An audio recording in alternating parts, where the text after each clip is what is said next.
Yashodanandana Braja Jana Ranjana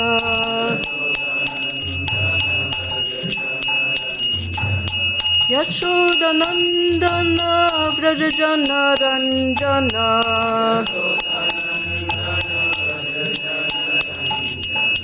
Jamuna Tira Banachari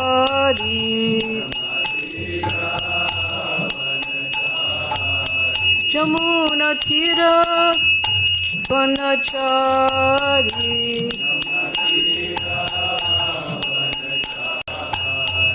Jai Radha Madhava Kunja Bihari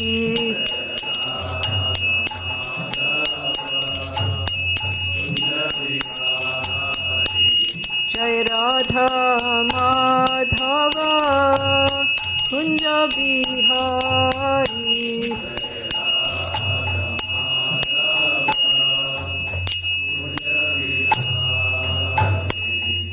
Jayam Vishnupad Paramhansa Paribrajakacharya Sotara Satashi Shrimad A.C. Bhaktivedanta Swami Srila Prabhupada Ki Jai Ananta Koti Vaishnavrinda Ki Jai Namacharya Srila Haridas Thakur Ki Jai Prem Sikho Shri Krishna Chaitanya Prabhu Nityananda Shri Advaita Gadadhar Shivas Arigaur Bhaktivinoda Ki Jai Shri Shri Radha Krishna Gopa Gopinatha Shama Kunda Radha Kunda Giri Govardhan Ki Jai Shri Vrindavan Dham Ki Jai Mayapur Dham Ki Jai Jagannath Puri Ki Jai Ganga Mai Ki Jai Jamuna Mai Ki Jai Bhakti Devi Ki Jai Tulsi Maharani Ki Jai Samaveda Bhaktivinoda Ki Jai. All glories to the assembled devotees. All glories to the assembled devotees. All glories to the assembled devotees. All glories to Shri Shri Guru and Gauranga. All glories to Srila Prabhupada.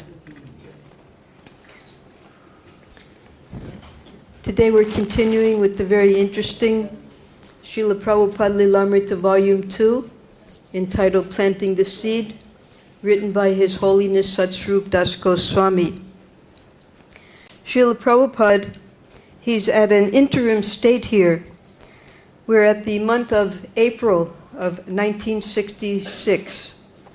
And Srila Prabhupada, on March 26th, his one small room, number 307, at 72nd Street, was broken into. Tape recorder and typewriter were both stolen, along with his book bag. So he wanted to move out from there, and the young people who were coming from the Lower East Side, they wanted Prabhupada to come and move where he was, where they were, because they told Prabhupada, the young people down on the Lower East Side, they need him down there. So Prabhupada wanted to move out immediately, but he had signed a contract for the room where he had to give 1 month advance notice. So that was the end of March, and that meant that the whole month of April, although he didn't want to stay there, he was forced to maintain his little room. But gradually, one day after another, he started holding classes at the Bowery. Now, the Bowery is the worst part of New York City. It's where all the drunkards and the drug addicts and the destitute people live. It used to be a very beautiful, the main road in New York when New York was first built by the Dutch. But it degraded after a few hundred years into one of the most dangerous parts of New York City. Though Prabhupada, he didn't see it as such. He saw it as an opportunity to continue his preaching to people who needed him.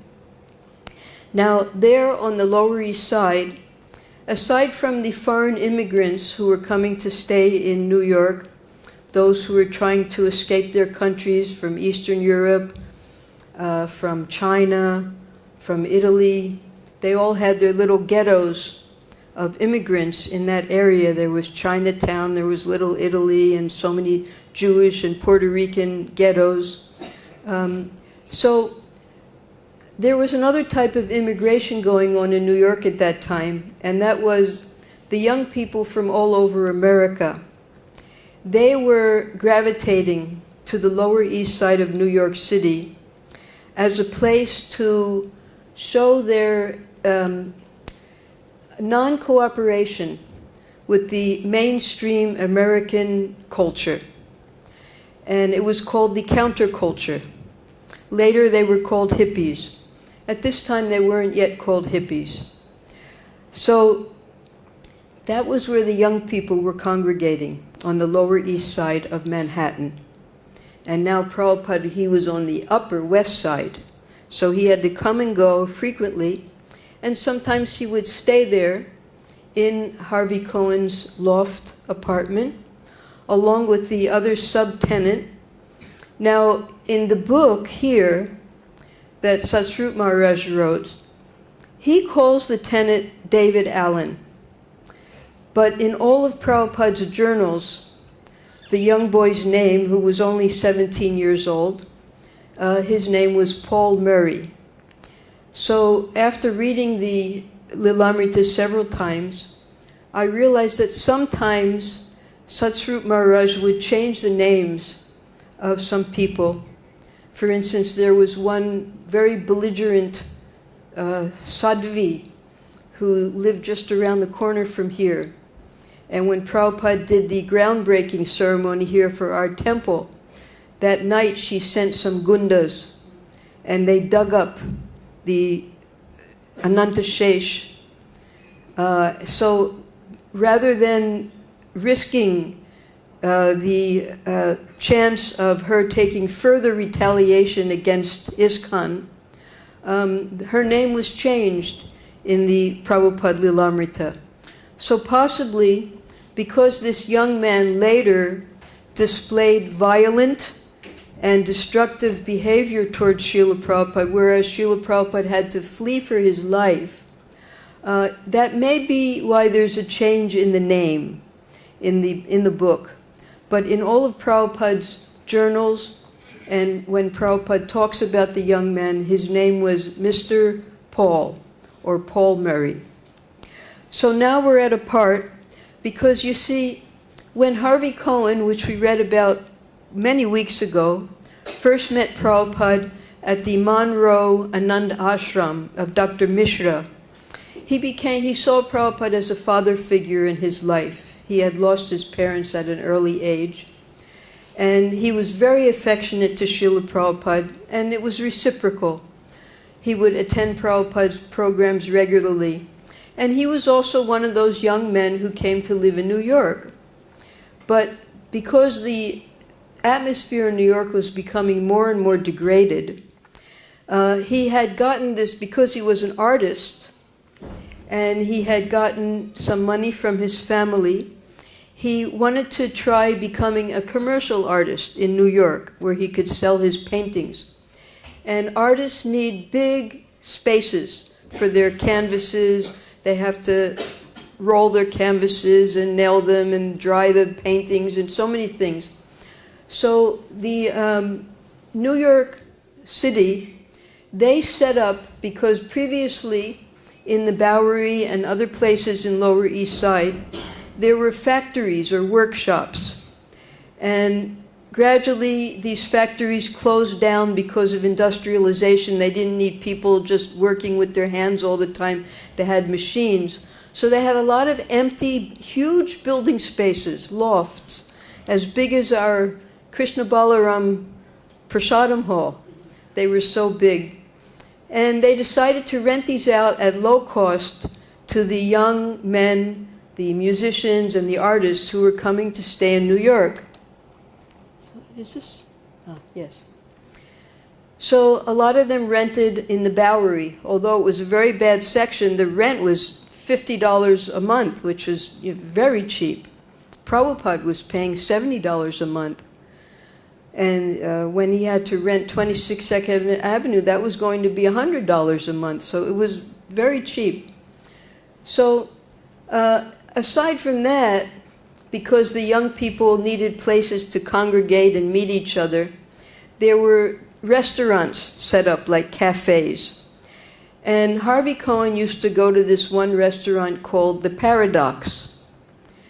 And it was, at that time, because Vaishnavism had never come to America before, but another philosophy had come, and that was Buddhism.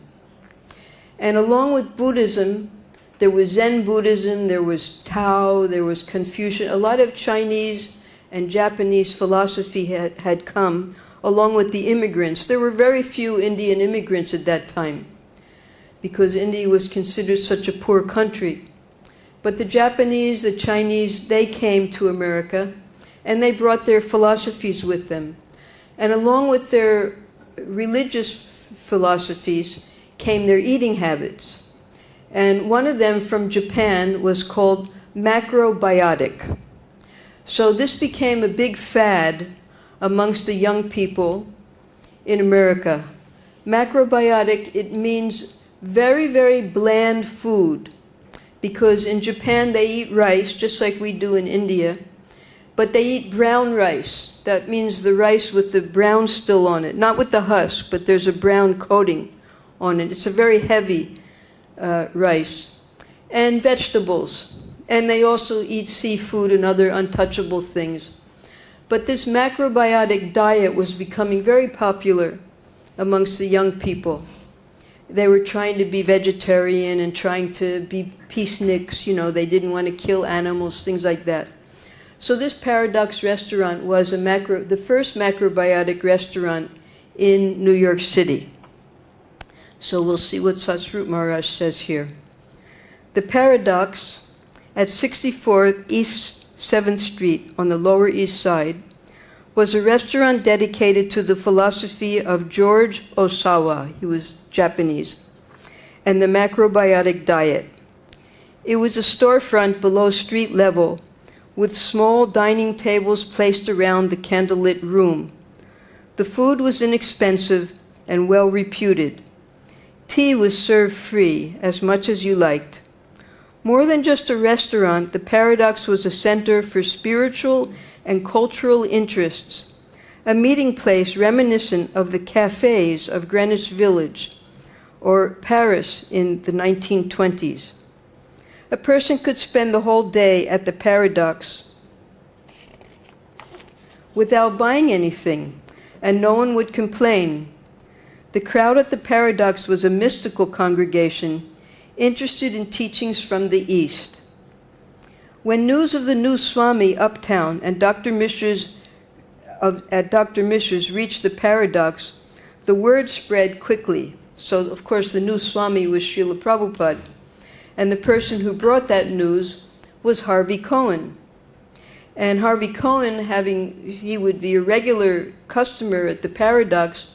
Whoever he sat with, he would tell them about the new Swami and convince them to come uptown with him to hear his Bhagavad Gita classes. Harvey Cohen and Bill Epstein were friends.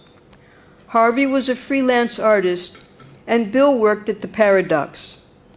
After Harvey had been to Prabhupada's place at Dr. Mishra's yoga studio a few times, he came by the Paradox and began to describe all about the new Swami to Bill and other friends. So this is Bill speaking. I was working at the Paradox one night when Harvey came to me and said, I went to visit Mishra, and there's a new Swami there, and he's really fantastic. This is Bill saying, I was involved in macrobiotics and Buddhism, which is quite different from what Prabhupada was teaching. Buddhism is when we say, Namaste Saraswati Deve, Gauravani Pracharine, Nirvishesha Sunyavadi. So the Nirvisheshas are the Mayavadis, and the Sunyavadis are the Buddhists. So Prabhupada came to destroy those two philosophies. So Bill naturally wasn't very interested. I was involved in macrobiotics and Buddhism, so at first I couldn't care less. But Harvey was a winning and warm personality, and he seemed interested in this. He said, why don't you come uptown? I would like you to see this. So I went to one of the lectures on 72nd Street. I walked in there, and I could feel a certain presence from the Swami. He had a certain very concentrated, intense appearance. He looked pale and kind of weak. I guess he had just come here and he had been through a lot of things. He was sitting there chanting on his beads, which he carried in a little bead bag. One of Dr. Mishra's students was talking, and he finally got around to introducing the Swami. He said, "We are the moons to the Swami's sun." Dr. Mishra used to speak like that, very elaborately, so one of his students was introducing Prabhupada like that. He introduced him in that way. The Swami got up and talked. I didn't know what to think about it. At that time, the only steps I had taken in regard to Indian teaching were through Ramakrishna. But this was the first time, to my knowledge, that bhakti religion had come to America. Yes, so Srila Prabhupada, he was making waves amongst the young people. Because Dr. Mishra's students, most of them were elderly, in their 30s, 40s, a lot of elderly women. And now this new group was coming. So the meeting of the two groups was a little disconcerting, especially for the older people. But the young people won out, and they got Prabhupada to leave uptown and come with them. Bill Epstein, who was working at the Paradox, quite in contrast to Robert Nelson we heard about last week, who was a lumbering, very sincere assistant of Srila Prabhupada, but not very sophisticated. But Bill Epstein was a dashing, romantic person with long, wavy, dark hair and a beard. I think we have a picture of him here. This is the inside of the Paradox. See, it's a small place, but it was always jam-packed with these young people looking for some cultural exchange or to see their friends. And because they didn't even have to order anything, they could stay there all day. And it's funny that the restaurant was called the Paradox, because paradox means, actually it's a mathematical term, that two things that seem completely opposite equal the same thing. Like one paradox that we all know is damned if you do and damned if you don't. So that's a paradox. Whichever thing you do, you're going to get damned. So the Paradox, although it was set up for macrobiotic diet and for pure living, there was a garden in the back. And from the garden, because the police were always looking for narcotics amongst the young people, and there were very strict laws against narcotics. You could be put in jail for 50 years. So suddenly the narcos, the narcotic police would be called narcos. Suddenly the narcos would come to the restaurant, and anyone who had any drugs, which was a lot of them, they would sneak out the back door into the garden so they would be hidden. So this was a bit of a paradox in itself, because people were coming for spiritual exchange, but at the same time they were engaging in their same illicit activities. So, yes, so the next picture, yes. This is a group of the workers and some of the customers at the Paradox. The man with his arm up, that's the owner. His name was David Puchkoff. And in the center, you'll see someone with the long wavy hair and the beard. So that might have been Bill Epstein at the time. So sometimes some of these people would bring Prabhupada food with the permission of the manager. And it became a very nice exchange amongst these young people, but they'd had to come all the way up, let's see, from 7th Avenue all the way up to 72nd Street. It was very far. They would come just to hear Prabhupada. Okay. He was good-looking and effervescent and took upon himself a role of informing people at the restaurant of the city's spiritual news. Once he became interested in the new Swami, he made the Swami an ongoing topic of conversation at the restaurant. Bill: I went in the back and I asked Richard, the manager, I'm going to take some food to the Swami. You don't mind, do you? He said, no, take anything you want. So I took some brown rice and other stuff, and I brought it up there. I went upstairs and I knocked on the door, and there was no answer. It wasn't during the class times. I knocked again, and I saw that the light was on because it had a glass panel. And finally he answered. I was really scared because I had never really accepted any teacher. He said, come in, sit down. Prabhupada, so welcoming. We started talking, and he said to me, the first thing that people do when they meet is to show each other love. They exchange names, they exchange something to eat. So he gave me a slice of apple, and he showed me the tape recorder he had, probably for recording his chants. Then he said, have you ever chanted? I said, no, I haven't chanted before. So he played a chant, and then he spoke to me for some time. He said, you must come back. I said, well, if I come back, I'll bring you some more food. So this is Prabhupada's exchanges of love with these young people. He was just drawing out from them. Actually, Mukunda Das Goswami, who was one of Prabhupada's first disciples, he met Prabhupada in the next month after this, because we're in April now. And he said that it was the first time that he ever actually experienced love with Srila Prabhupada, because he knew that Prabhupada cared about him in a way that no one else was able to do, because Prabhupada was able to give him knowledge, how to stop his sufferings. Prabhupada was able to answer any of his questions. The first question in the first meeting when Mukunda, his name was Michael Grant at that time, when he went to one of his friends, because he was a musician, and he was just riding on the bus one day, and he saw one of his friends in the bus, and he said, hey, there's a Swami who moved into the Bowery. This is when Prabhupada was going back and forth. And Michael Grant lived at the Bowery, at 105 Bowery, which was just a few, like five buildings away from where Prabhupada was, and he didn't even know it. So his friend told him, he wrote the address, he said, you got to go there, it's really nice, they have nice music there. So Michael went up there and was listening to Prabhupada's lecture. His first impression of the place was terrible. In order to get into the door even, there were drunkards lying on the stairs there outside, and they started cursing at him, and he had to just kind of get around them and open up the door. There was no light in the four flights of steps he had to walk up. There was no light.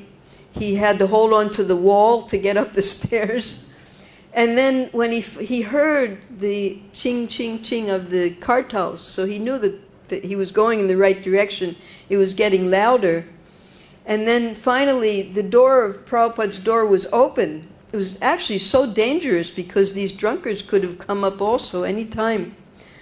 So he went into the room and was listening to the lecture. Prabhupada was very simply speaking, I'm not this body, we're not these bodies, we're suffering as a result of identifying with the bodies. We have to find out our real nature. But Michael at that time, sometimes you come in with questions that you just don't know the answer to.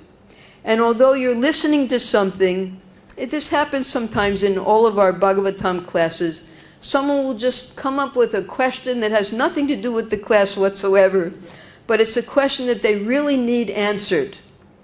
So that was the kind of question that he asked when Prabhupada finished. He said, are there any questions? And Michael said, if you see a man beating an old man, should you go to help him or should you just walk by? So this is a moral question, that if we see wrong being done, should we try to stop the wrong or should we ignore it? So Prabhupada was first he gave a philosophical reply, that whether you help the man out of goodness, you'll still get a reaction for that activity because it's in the mode of goodness. So anything that he was explaining to Michael, that whatever we do, whether it's good or whether it's bad, we get a reaction to that. And therefore we should do everything in Krishna's service. But Michael he didn't feel, he afterwards he said, I need a more direct answer, yes or no. So then Prabhupada said, yes, you should help him. So then Michael was looking around the loft room, huge room, but dirty, musty. He said there were spiders who were very industriously making spider webs all over the ceiling. It was absolutely no decoration whatsoever. And sitting on the bare floor, and Prabhupada had put a wire and maybe thrown over one of his dhotis to make a curtain from the place where he was living to where he was holding his classes. And Michael was actually impressed. He was impressed because he was seeking real spiritual knowledge. And he was going to different places. And it was funny because I went to some of the same places he went to and got exactly the same impressions he got. He went to a Zen Buddhist place. And the monk, everyone was sitting there waiting, and the monk handed out a piece of paper and it had all these mantras to chant, and they chanted them together. And then as soon as the chanting was over, the monk disappeared. And then one of the American monks, took Michael and was talking to him, and he said the only thing he could get out of the conversation was that if you fast, don't break your fast with orange juice.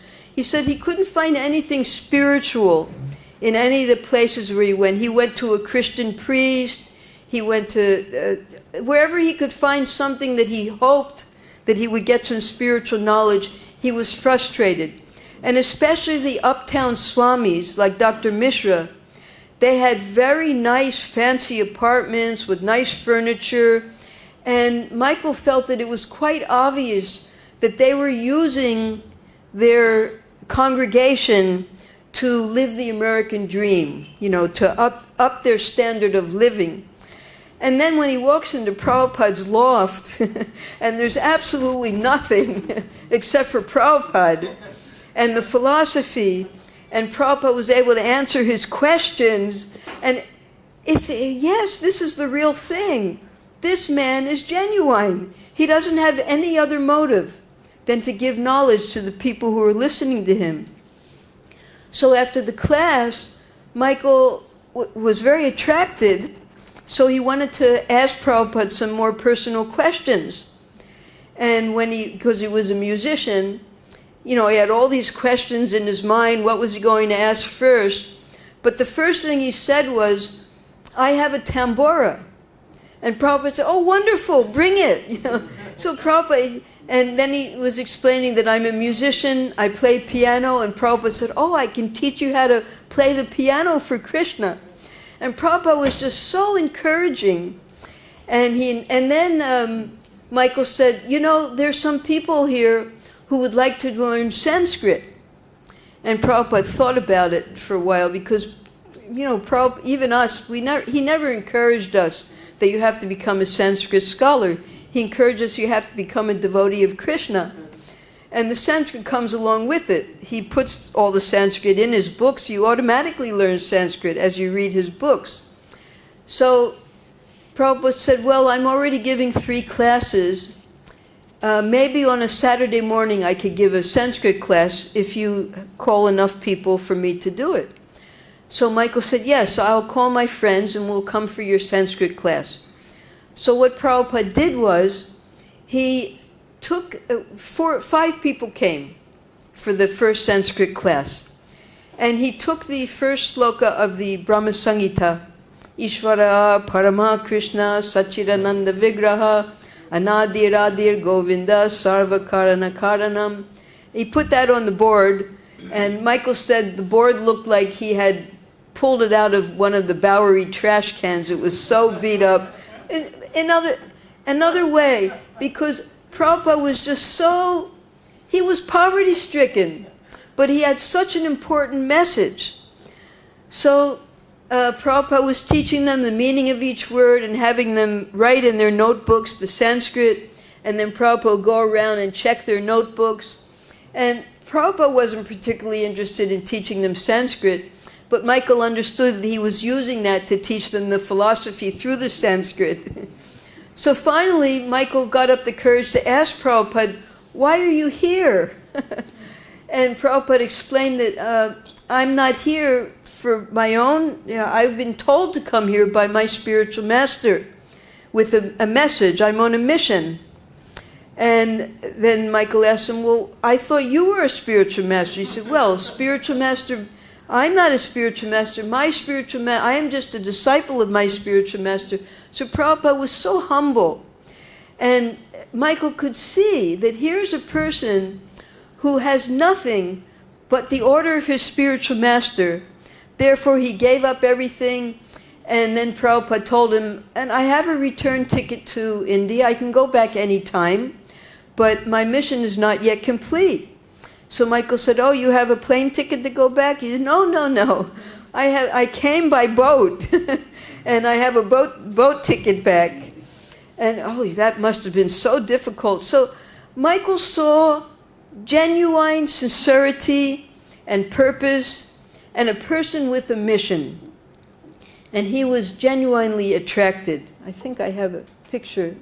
This is just something about this macrobiotic diet, because many of the devotees who first joined, Jamuna, she was macrobiotic.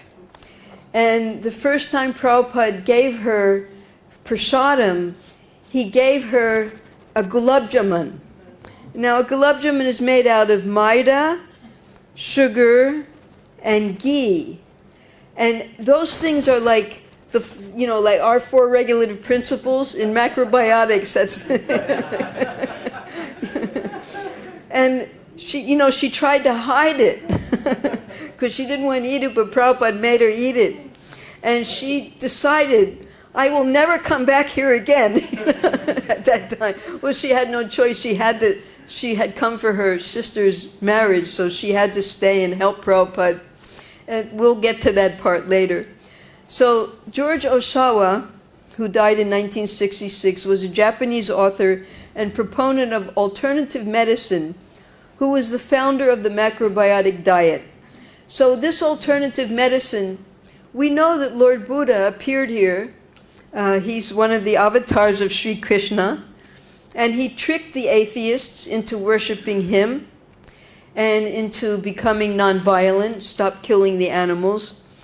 But then when Shankaracharya came, because Buddha told his followers to reject the Vedas, so Shankaracharya, he was sent by Krishna, that's Lord Shankar himself, to bring the people back to the Vedas. And he took the Sunyavad philosophy and turned it into Nirvishesha or Mayavad philosophy through the Vedas by Brahmavadis.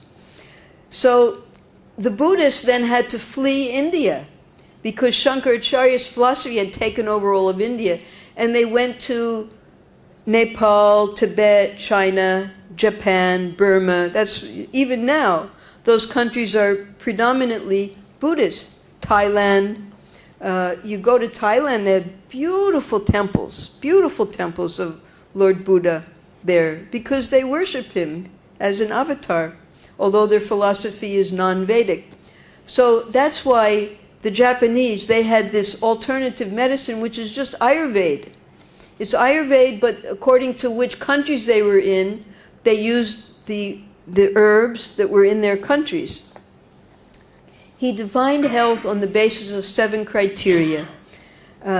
Lack of fatigue, good appetite, good sleep, good memory, good humor, precision of thought and action, and gratitude. In all the books Osawa wrote, he devoted considerable space to explaining how macrobiotics can shed light on many social problems as well as the causes of war, because it was primarily vegetarian. And therefore, the philosophy was, again, karma. For every action, there's a reaction. Just as Prabhupada teaches us, so long as you're slaughtering the cows. In fact, when Prabhupada was incorporating ISKCON, the lawyer, Stephen Goldsmith, he very much appreciated helping the young people with their legal work, because he also was against the Vietnam War and things like that. So he asked Prabhupada a question that if God is so good, why is he allowing our boys of America to be killed in the Vietnam War? And Prabhupada answered him, he said, you are sending the innocent cows to the slaughterhouse. So God, he said, send the boys to Vietnam. See, he showed how the karma was there, exactly. So this macrobiotics was the same thing, that all these good qualities, and even war could be stopped by following a vegetarian and a simple diet, and help bring about a world in which war will be seen as an outcome of an error of judgment and discarded as an effective solution to social conflict. The philosophy of Osawa has been referred to as macrobiotics. Okay, this is about another, what was I going to? Here's a picture of Prabhupada. When Prabhupada started his classes in the Village Voice, news would get around very quickly in the village, because all the young people were looking for the same thing. They were looking for answers to their questions. So the Village Voice, which was the local newspaper in Greenwich Village, they printed an article about Srila Prabhupada. And there he is, giving one of his classes in the village, in the loft. Okay. Carpentry teacher at Cooper Union. So this is the college of Cooper Union. Very extraordinary college. Was delving into Eastern philosophy. He lived on the same block as the Paradox and began hearing about the Swami from Harvey Cohen and Bill Epstein while regularly taking his evening meal at the restaurant.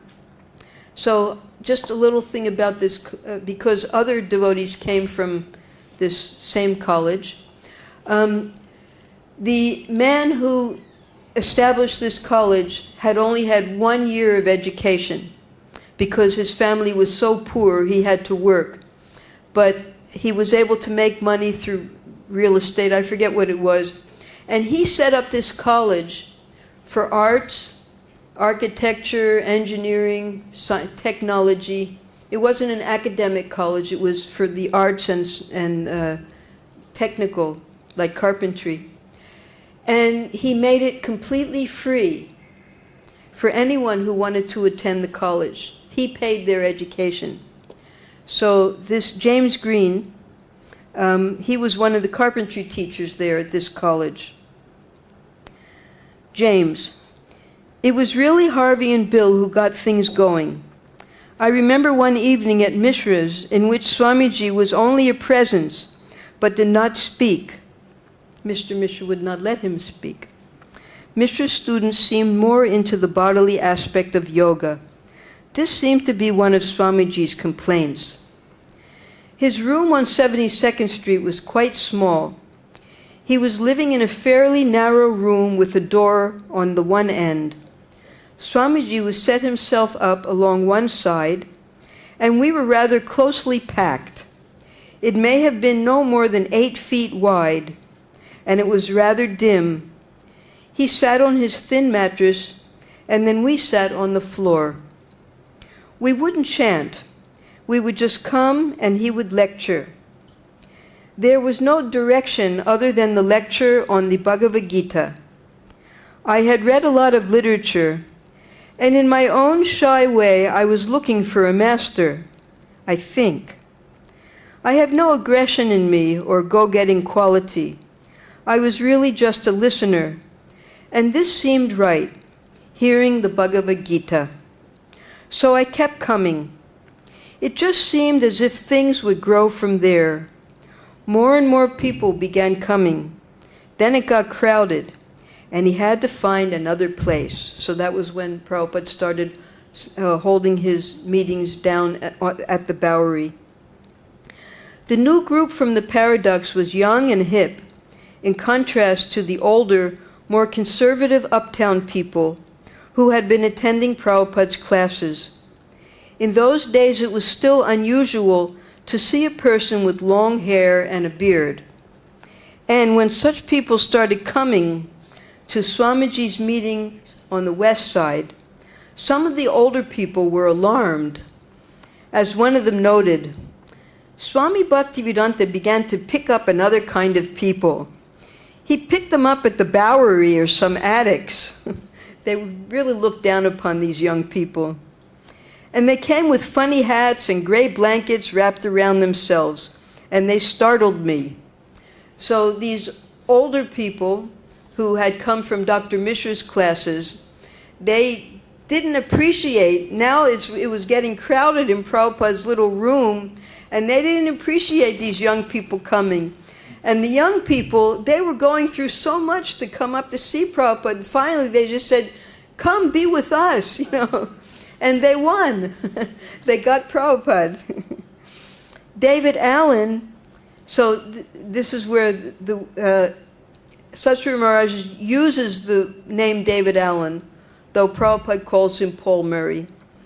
A 21-year-old seeker who came up from the Paradox had just moved to the city, optimistically attracted by what he had read about experimentation with drugs. So he had come to find out about the drug scene in New York. And that was what finally happened. He, although he was appreciating Prabhupada, living with Prabhupada, acting as if he was practically a disciple of Prabhupada, he was still taking drugs, and Prabhupada didn't understand that. And one night he overdosed and became very violent with Prabhupada. It was 10 o'clock at night. Prabhupada had to flee the room with nothing. And he had to go to his other students' homes to try to find shelter because he gave a Bengali expression, Guru Mara Vidya, or Guru Vidya Mara. We'll come to that, but when the other student, who was Carl Jurgens, he was a graduate of Princeton, a very intelligent young man, they went then to Michael's place, trying to find a place for Prabhupada to stay, and neither of them could understand the seriousness of the situation with Paul, that he came to attack Prabhupada over a very little thing.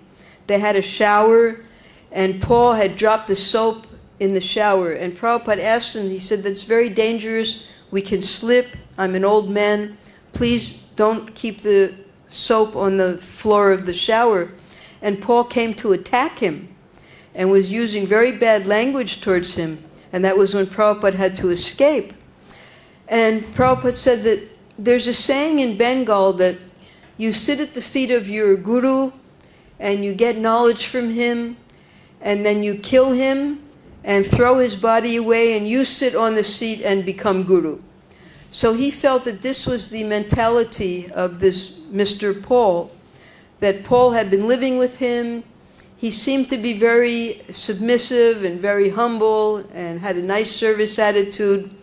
But due to this taking of drugs, he became a madman and came to attack Prabhupada. So that was finally when Prabhupada got the 26 Second Avenue. But now we're just starting with when Prabhupada's starting to move to the Bowery. He saw the old group as a kind of fuss-budgety group of older women on the west side, listening to the Swami's lectures. David: we weren't known as hippies then, but it was strange for the people who had originally been attracted to him. It was different for them to relate to this new group. I think most of the teachers from India up to that time had older followers, and sometimes wealthy widows would provide a source of income. But Swamiji changed right away to the younger, poorer group of people. The next thing that happened was that Bill Epstein and others began talking about how it would be better for the Swami to come downtown to the Lower East Side. Things were really happening down there, and somehow they weren't happening uptown. People downtown really needed him. Downtown was right, and it was ripe. There was life down there. There was a lot of energy going around. So we've just finished this chapter, which was called Free to Preach. That was when Prabhupada moved into his room number 307. Now, after the break-in on March 26th, then Prabhupada gave his notice that he would move out at the end of April. And the transition time of April, when Harvey Cohen gave permission for Prabhupada to stay at his Bowery loft, Prabhupada was sometimes staying at the loft and then sometimes coming back to 72nd Street to give classes there, and sometimes going to see Dr. Mishra still. So this is in April, the classes that you can hear that Srila Prabhupada gave. Some of them were given at the loft, and some of them were given at 72nd Street. So he was giving 3 classes a week, and he wasn't able to, because his typewriter, his tape recorder had gotten stolen, he wasn't able to record all of them. Now, we're on chapter 6, and it's called On the Bowery. This is later, much later, Prabhupada in conversation. Satsvarup Maharaj quotes Prabhupada. I couldn't understand the difference between friends and enemies. My friends were shocked to hear that I was moving to the Bowery. But although I passed through many dangers, I never thought that this is danger. Everywhere I thought, this is my home. So Prabhupada was seeing Krishna move him from place to place, from butler, then to Dr. Mishra's, then to his own room. And now Prabhupada, at the begging of the young people, he was moving to the Bowery, which was the most dangerous place in New York City. So now Satsvarup Maharaj, he backtracks a little bit to understand why this decision was made. April 1966, someone broke into room 307 while Srila Prabhupada was out and stole his typewriter and tape recorder. So we already read about this earlier. He's just backtracking a bit. When Prabhupada returned to the building, the janitor informed him of the theft. An unknown burglar had broken the transom glass, climbed through, taken the valuables, and escaped. As Prabhupada listened, he became convinced that the janitor himself was the culprit. Of course, he couldn't prove it, so he accepted the loss with disappointment. Some friends offered replacements for his old typewriter and tape recorder. In a letter to India, he described the theft as a loss of more than 1,000 rupees, which is the equivalent in those days of $157. That's a lot of money, especially for Prabhupada. He had no source of income other than selling his books. Prabhupada writes in the letter to India, "It is understood that such crime has been committed in my room is very common in New York. This is the way of material nature. American people have everything in ample, and the worker gets about rupees 100 as daily wages." Now, equivalent to that, here in India in those days, we were paying our construction workers 2 rupees a day. They're working 12 hours a day. So in America, that's why people wanted to go to America. They get so much more money. But along with that so much more money, the living costs were so much more expensive, 5 times more expensive. So the comparison is, you would pay 1 rupee for a banana here, you would have to pay $2 for a banana in America. $2 would be so much more. Now $1 is 85 rupees. So you're paying then 370 rupees for 1 banana. This is just by comparison. So it sounds like more, but when you look at the living expenses, you're suffering just as much. Plus, you have this criminal background, that even though the people are making money, Still, there's so much crime. And still there are thieves for want of character. The social condition is not very good. So this is what Prabhupada wrote back to his friends in India. Prabhupada had told Joseph Forrester. So Joseph Forrester, when Prabhupada first arrived on the port with the Scindia Jaladuta, he was the first person who Prabhupada spoke with, Mr. Forrester. So he went back to speak to Mr. Forrester, the Scindia ticket agent, that he would be returning to India in a couple of months. Prabhupada was getting discouraged after this theft, that I've come to give a message of goodwill, of peace, and the people break into my room and take the only few belongings that I have. That was 7 months ago, Prabhupada said. That he kept going there saying he was going, but he didn't go. Now, for the first time since his arrival, Prabhupada had returned to the Scindia ticket office in Brooklyn. He talked about the theft to Mr. Forrester, who responded with, Mr. Forrester told Prabhupada, "Welcome to the club," and told Prabhupada about the recent theft of his own automobile. Someone had stolen his car. Such things, he explained, were not unusual for New York City. He told Prabhupada of the dangers of the city and how to avoid thefts and muggings. So muggings were very, very common in New York City. You'd be walking down the street and someone would be hiding in a corner, and they'd just come out and they'd beat you, take all your money, and run off. If you were lucky, they'd only beat you. Otherwise, they'd cut your throat and kill you.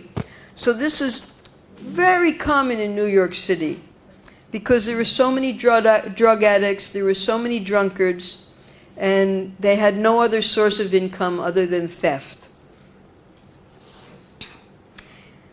Prabhupada listened, shaking his head. He told Mr. Forrester that American young people were misguided and confused. He discussed his plans for returning to India and showed Mr. Forrester one of his Bhagavatams. Prabhupada had lost his spirit for living in room 307.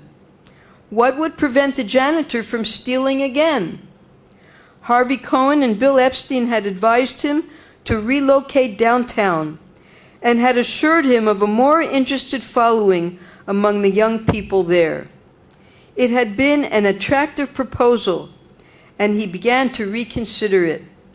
Then Harvey offered Prabhupada his studio on the Bowery.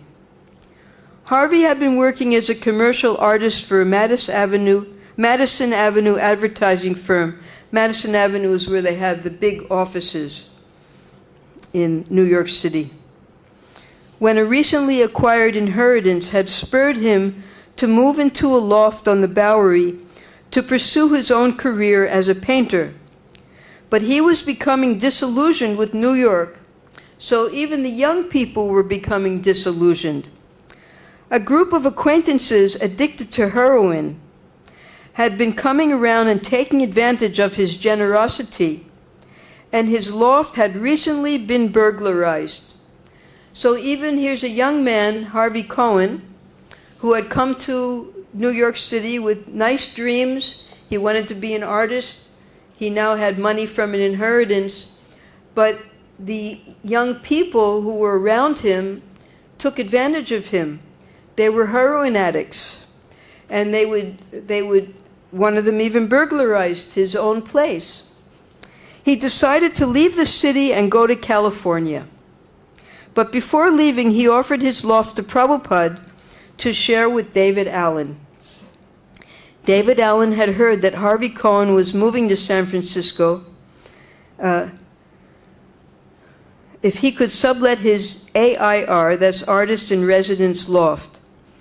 Harvey hadn't known David very long, but on the night before Harvey was supposed to leave, he coincidentally met David 3 different times in 3 different places on the Lower East Side. Harvey took this as a sign that he should rent the loft to David, but he specifically stipulated that the Swami should move into. So this Lower East Side, because I would visit there also, there were so many little cafes and little places, restaurants where you can go and meet people and talk and sit. So in the nighttime, the nightlife, after everyone was finished their work, they would come there, and till late at night, they would visit these little places. So that night, the night before Harvey was leaving, he met this same person, David Allen, in 3 different joint cafes and restaurants where he went. So he saw that as a sign that, all right, let him also rent. Now, David Allen, or Paul Murray, we'll call him Paul Murray because that's what Prabhupada called him, he had to pay $100 a month to rent. Prabhupada didn't have to pay anything. But Harvey wanted him to stay there, and that was the stipulation. As Prabhupada was preparing to leave his 72nd Street address, an acquaintance, an electrician who worked in the building, came to warn him. The Bowery was no place for a gentleman, he protested. It was the most corrupt place in the world. Prabhupada's things had been stolen from room 307, but moving to the Bowery was not the answer. So this is the advice of an electrician who worked in that same building where Prabhupada had his room. And he was giving good advice. The Bowery was famous in New York for being the most corrupt place. So now, Satsrup Maharaj, we have a lot more to tell, but it's 7 o'clock now, so we'll stop.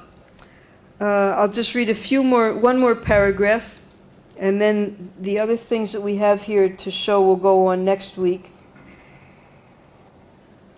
Srila Prabhupada's new home, the Bowery, had a long history. In the early 1600s, when Manhattan was known as New Amsterdam and was controlled by the Dutch West India Company, so it's funny because India is still there. You see, India was actually the wealthiest country in the entire world. And all of the people in Europe wanted to come to India because of the wealth that they had. So the British, the Portuguese, the Spanish, the Dutch, they tried to come to India. And at that time, they thought the world was flat. So they would have to go all the way around Africa to get to India. But then one explorer, he decided that he heard that the world was actually round. And he went across the Atlantic Ocean thinking that if I go this way, I'll reach India. And what happened was he bumped into the whole continent of America that the Europeans didn't even know existed at that time. And so that's why when the European explorers bumped into America, the people living there they called Indians, because they thought they had reached India. So the Dutch also, we have the East Indian Company of the British that took over India. Now the Dutch, they have the Dutch West India Company because they also were looking for India and they came to America. And they made an agreement with the American Indians. They gave them some trinkets and they bought the whole island of Manhattan from them. And they set up their Dutch colony there. So that was how the Dutch took over India and took over what became New York. And it was called New Amsterdam because Amsterdam is the capital of Dutch Netherlands. All right, so we'll hear more history and how Prabhupada was able to change the world. I'll just show you some nice pictures at the end. There, this is when the devotees finally, when things became a little more organized, and the devotees would go out on Sankirtan at those same places where the young people meet. There's nice ecstatic kirtan there. Okay. All glories to Srila Prabhupada. Hare Krishna.